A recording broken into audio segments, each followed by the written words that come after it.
Scarborough Museum is a community museum. The museum is located inside Thomson Park, and Thomson Park is on diverse indigenous lands. Located along the trails of Thomson Memorial Park, the Scarborough Museum is filled with history and is situated on property that was first granted to David and Mary Thomson back in 1798. There are 3 buildings left: the Cornell House, McCowan Log House, and the Huff Carriage, which are all used for public events. So traditionally, museums, they are part of the colonial project. What we're advancing here at Toronto History Museums is to tell stories from intercultural lens, to work with local communities.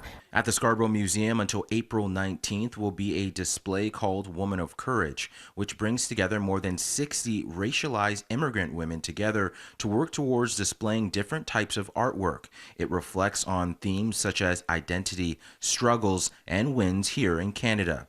Wei Hin Chen did crochet artwork and also wrote a poem dedicated to her mother. She also called out a question that many racialized people get asked. The question itself, where you're from, is not problematic. It's a tone and the disbelief that you can actually be a person looking like me coming from Canada. This question is actually even more powerful. It felt like, oh, but where are you really from? It's really relevant for everybody. But for racialized individual, it's a disbelief that you could be from here. And yet none of us are really from here except for our Indigenous brothers and sisters. The program is funded by the Department of Canadian Heritage and partnered with the Toronto History Museums, giving women 40 and over the chance to network and curate artwork that deals with anti-racism and self-care. Although we come from very different places, once we arrived in Canada, our stories merged. They became very, very similar.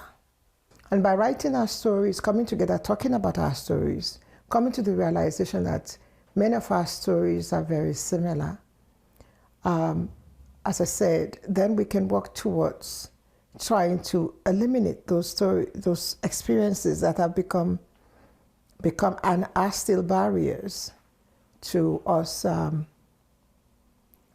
achieving the best that we can in this country. The Scarborough Museum is not your typical museum. It gives residents the chance to experience the past and present while also giving a voice to marginalized communities. You can find the Scarborough Museum schedule on the City of Toronto's website. In Scarborough, I'm Rowe for City News.